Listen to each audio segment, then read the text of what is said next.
Então vamos lá? Eu vou contar uma história para você que vai te ajudar a compreender o momento que nós estamos vivendo no mercado agora. Eu acho que as histórias, além de ensinar, elas têm uma capacidade de fazer a gente entender um assunto de maneira definitiva. Imagina que existe um condomínio. Nesse condomínio, todos os moradores ali, eles sabem exatamente quanto que valem os seus apartamentos, mas diariamente é publicado um mural na hora que esses condôminos descem para ir para os seus trabalhos, para aquela coisa. É publicado um mural falando quanto que estão valendo as unidades, né, do mesmo prédio em que eles estão ali. É claro que existem diferenças em metragens, tem pessoas que têm mais de um apartamento, somaram os dois e criaram um apartamento um pouco maior, é outra coisa, mas eles conseguem saber ali mais ou menos quanto que está valendo um apartamento de um tamanho normal dentro daquele condomínio. Diariamente, eles têm um vizinho chamado Senhor Mercado. O Senhor Mercado, ele passa às 10 da manhã, pontualmente, né? Ele começa esse processo, ele vai desde o primeiro apartamento até o último andar, batendo na porta de cada vizinho e perguntando se eles têm interesse em vender ou em comprar algum apartamento naquele dia. Tem dias que o Senhor Mercado, ele tá um pouco mais otimista, né? E com isso ele tá de bom humor, ele começa a oferecer muito mais dinheiro do que o que deu no resultado do dia anterior naquele condomínio de quanto valia cada apartamento. E tem dia que ele tá mal-humorado e diz que nada vale nada. Algumas pessoas já moram naquele prédio há muitos anos e conhecem o Senhor Mercado e sabem que o humor dele oscila muito. Outras pessoas são mais novatas no prédio e acabam negociando com o Senhor Mercado os seus apartamentos por valores terríveis, né? Tem dia que a pessoa vende tudo aquilo que ela tem que se mudar do prédio e direto os novatos acabam fazendo isso. Quem é condômino há mais tempo dá risada e acha engraçado alguém levar a sério o Senhor Mercado naquele dia que ele tá de mau humor, né? Acaba vendendo um apartamento que valia 100 mil por 20 mil reais e se muda de prédio. As pessoas dão risada e seguem suas vidas. Muitas vezes até essas pessoas compram também do Senhor Mercado esses apartamentos por preços baixíssimos e depois de um tempo eles se valorizam de novo e eles vendem para o próprio Senhor Mercado por preços maiores ali. E tem gente que acaba comprando vários apartamentos simplesmente para alugar mesmo e acaba vivendo de renda ali. Mas é fato que o Senhor Mercado ele muda de temperamento diariamente e faz essas ofertas ali. Deu para vocês entenderem mais ou menos o que eu quis dizer com essa história? Antes de mais nada, quem é Sardinha Raiz, deixa o like na confiança. Se você não é Sardinha Raiz ainda, é só não deixar nada. Não precisa deixar seu like nem seu dislike, deixa nada. Se o vídeo te agradar, se eu te trouxer algum conhecimento que você ainda não tinha, você considera deixar o seu like e se inscrever lá no final do vídeo, tá bom?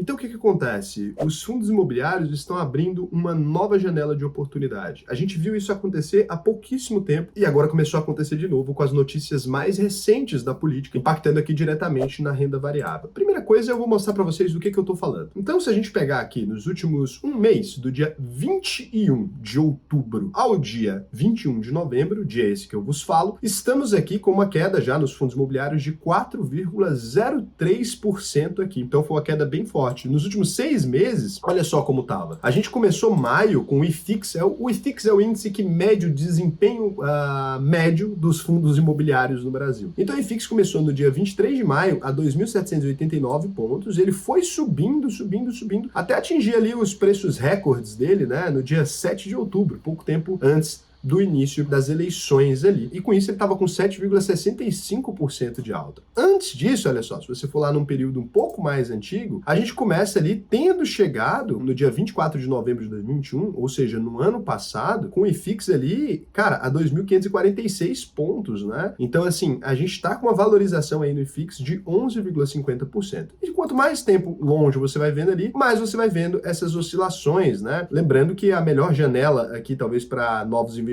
tenha sido ali no dia 20 de março, né? De 3 de janeiro de 2020 até 20 de março ali, que foi o ano da pandemia, a gente teve 29% de queda. Antes disso, os fundos imobiliários eram avaliados ali, ó, bem abaixo disso, né? Em 2017, então, a gente estava ali em 2.223 pontos, com 29,47% de valorização desde lá até aqui. E agora, então, a gente começa a perceber os fundos imobiliários com uma queda interessante. Muita gente mesmo, estava totalmente pessimista com os fundos imobiliários imobiliários ali por volta do início do ano. Por quê? Quando você olha aqui em janeiro, a gente estava lá em 2.759 pontos, para os fundos imobiliários essa diferença é muita coisa, tá? Parece que não, mas 3% para fundo imobiliário, que é o preço que está em relação a janeiro agora, os 4% que caiu no último mês, são números impactantes para fundos imobiliários. Eu sei que para a Bolsa de Valores de modo geral é um número pequeno, uma oscilação pequena, mas para fundos imobiliários é uma oscilação interessante. Então a gente tinha visto esse pessimismo muito forte lá em janeiro, né? As pessoas estavam assim, caramba, não vale a pena investir em fundos imobiliários, pô, a Selic está em mais de 12%, né? Agora está em 13,75%, a expectativa para a renda fixa está muito boa, e naturalmente as pessoas que procuram investir em fundos imobiliários são aqueles investidores que estão procurando por uma segurança maior. Então esses investidores que estão procurando por uma segurança maior, eles querem garantia de rentabilidade, eles querem aquela previsibilidade de sempre, eles querem essa coisa toda. Então eles procuram investir em fundos imobiliários visando essa renda. Se os fundos imobiliários estão pagando menos que a renda fixa e além de tudo a cota oscila, é óbvio, né, que esses investidores mais medrosos ali, eles vão diretamente para a renda fixa ali. E agora a gente está vendo a mesma coisa acontecer, porque quando o noticiário político começou a soltar manifestações, a coisa toda, deixando um clima mais inseguro no Brasil de certa forma, não vamos respeitar limite de teto de gasto, mercado financeiro isso, mercado financeiro aquilo. Dos dois lados a gente tendo ali uma contenda de modo geral, né, e com as eleições sendo definidas e o resultado não sendo aceito por uma parte da população, a gente começa a ter um desequilíbrio ali em relação à expectativa do Brasil, a gente começa a ter um desequilíbrio também pelas falas do Lula em relação ao mercado, as pessoas que são mais medrosas ali mesmo, não vou nem dizer conservador, né, vou dizer medroso nesse caso mesmo, porque não aconteceu nada, é ainda só uma expectativa de algo, essas pessoas começam a tirar o dinheiro delas do mercado, de renda variável, de modo geral, bolsa, fundo, imobiliário, tudo, e começam a alocar na renda fixa. E aí, com isso, a gente abre uma janela de oportunidade muito interessante para as pessoas que pouco tempo atrás estavam reclamando, agora o fundo imobiliário esticou demais e eu não vou conseguir acessar, né? Então, se isso continuar dessa maneira aqui, pode abrir uma janela muito interessante para quem está querendo aumentar sua carteira de renda ali, né? Gerar realmente renda ali na carteira. Só pontuando para vocês essa oportunidade aqui, porque é muito interessante. Muita gente estava chorando quando eu comecei a ter o recebimento de dividendos ali. Mas é exatamente nesses momentos de incerteza que o investidor precisa ter um pouquinho mais de segurança, um pouquinho mais de bolas, ir lá e fazer os investimentos deles. Então, assim, Raul, mas não é inseguro investir em fundos imobiliários nesse momento? Ai, que o bicho papão e sei lá o que e tal. Vou explicar uma coisa para vocês aqui de uma maneira um pouco mais simples e talvez vocês consigam compreender muito bem. Quando a gente está falando de fundos imobiliários, do ponto de vista de fundos imobiliários de tijolo, tá? Aqui vamos excluir as categorias de fundos imobiliários de papel e etc. para simplificar o conteúdo. Então, você não precisa considerar eles ali fundos imobiliários nesse momento, porque são fundos imobiliários vinculados a dívidas. Você poderia considerar que aquilo ali é renda fixa, de certa forma. Então, os fundos imobiliários de tijolo, eles são ali fundos, muitas vezes, de shopping, de lajes corporativas, de logística. E quando eu falo isso, é um pouco amplo. Então, eu vou aterrissar vocês um pouco mais. Se eu estou falando que são fundos imobiliários de logística, por exemplo, eu estou dizendo que os maiores varejistas do Brasil, que as empresas, que as fábricas e todo esse resto de empresas aqui, eles utilizam esses fundos, eles alugam um galpão daquele ali para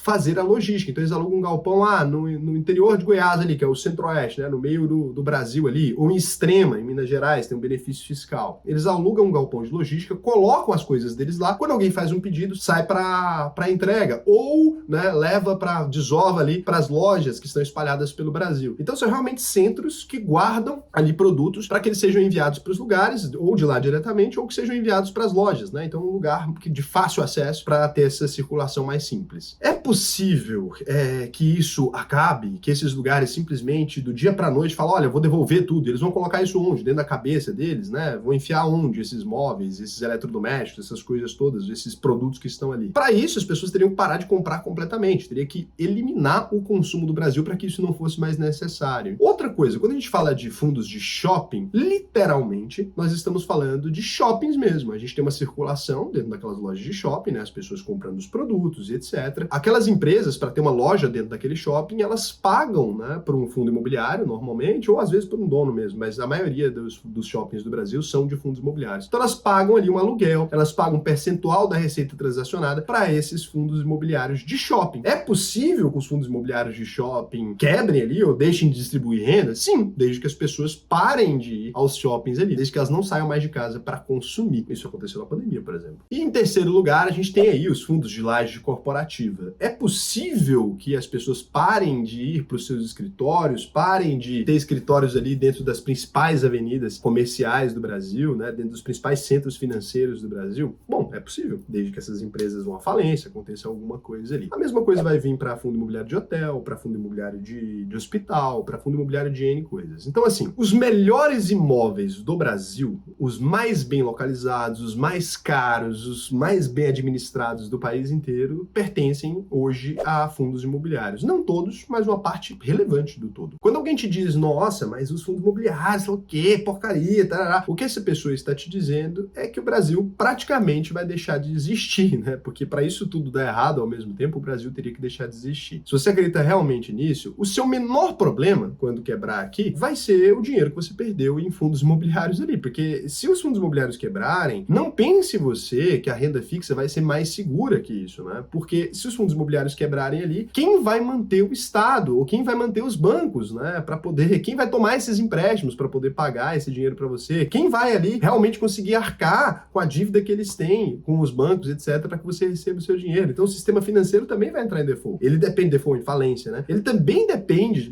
da economia real. O sistema financeiro ele depende totalmente da economia real. O sistema financeiro não gera produtos, ele não gera nada no país. Então não vai adiantar você investir em renda fixa. Se você realmente está abubleb da cabeça e acha que o Brasil vai deixar de existir nos próximos meses, então, assim, nesse caso não faz muito sentido, né? Você investir em nada. Você tem que investir em uma passagem e sair do país, porque não tem muito o que você fazer nesse aspecto, porque se você investir em renda fixa, ela também vai dar problema. E do outro ponto, se você não acredita em nada disso, isso aqui está se desenhando como uma excelente janela de investimento para você. E não adianta você ser ignorante no ponto de vista de pensar que assim, olha, o mercado vai estar tudo ok, tudo às mil maravilhas, as manchetes das revistas todas vão estar dizendo que está tudo incrível, que está tudo uma delícia, e você vai investir comprando Brasil barato, porque você é mais gênio que todo mundo, você vai encontrar, no meio de todas aquelas empresas caríssimas, você vai encontrar algo subvalorizado e vai ganhar mais dinheiro que todo mundo. A grande diferença que os bons investidores têm dos maus investidores é saber comprar ativos de valor, mesmo quando o mercado inteiro está apavorado. Isso se desenha como uma das melhores oportunidades, muitas vezes, para a sua história, para a sua composição de carteira. Se você está começando a sua carteira de investimentos agora, eu te diria que você está em um dos melhores momentos, tanto para o Ibovespa, quanto para os fundos imobiliários, quanto para a renda fixa, desde que você saiba o que comprar nesse momento. É comprar aquilo que é mais estável, é comprar aquilo que está mais consagrado ao redor do tempo, é aquilo que você realmente tem poucas chances de falhar. Então, eu vou aproveitar bastante, vou fazer meus investimentos, ainda vou publicar o meu vídeo na reta desse mês, né, que é a carteira